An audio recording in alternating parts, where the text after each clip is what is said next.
when these guys have an agenda, they're going to remember these details. So the next time I see you, that first and last thing that was out of your mouth, that's always the most important thing to you.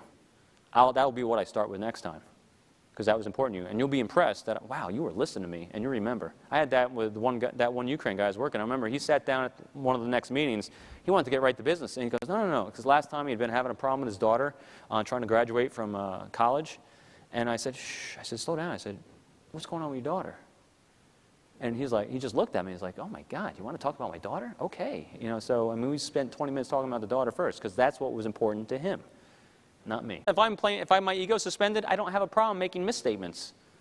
People don't like saying wrong things. But if you get comfortable with saying wrong things, if you have an agenda, because I know I'm going to play to this tendency to correct others, I'll get a lot of information. And then they feel good about themselves, because one of the tendencies people like to do is they like to mentor people. Because why? That means they're an expert in something, and they're coming to me for advice. And we do it all the time. Just think in your lives. I'm going to give some overlays of, just my life, my family, my wife, of how I recruited her, how she still says I'm not the same person as I was when I did this exaggeration. But yeah, we do this stuff all the time. Who's married? Yeah, you all have done it, right? Once. And those of you that aren't, I'll show you what to do. I went non-threatening. Elbows down.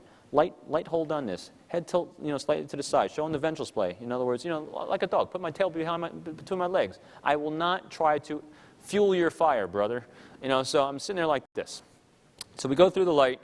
He then gets behind me, about 1 inch from the bumper. No one's ever had this happen, right? Bright lights are on. And he's like this behind the wheel.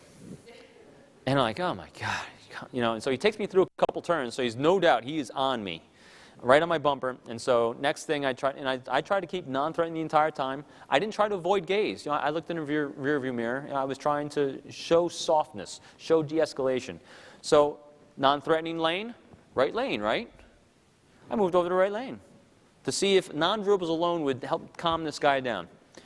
Nope. He rolled up next to me, and we're at another light now. This has been about 7 minutes. He's still holding it. He's holding this rage pretty good. And so he rolls up to the light next to me, and he's doing one of these things. And so I looked up at him. If you can't see it, and I just looked at him and go.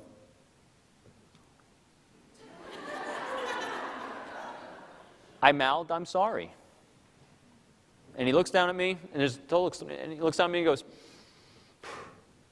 Literally, it looked like that. He was not expecting non-confrontation. Because what's your inclination? I'm not right. I'm not wrong. You're wrong. I didn't do anything wrong. You did. Because what? Need to correct? Remember?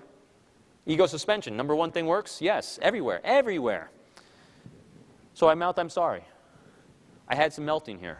He rolls down his window. I saw we are in de-escalation mode, so I rolled down my window.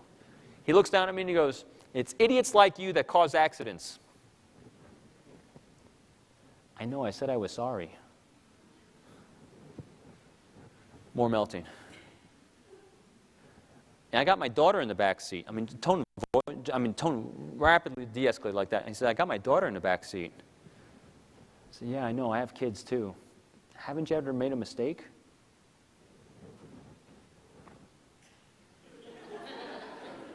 God bless you when you're driving. Oof.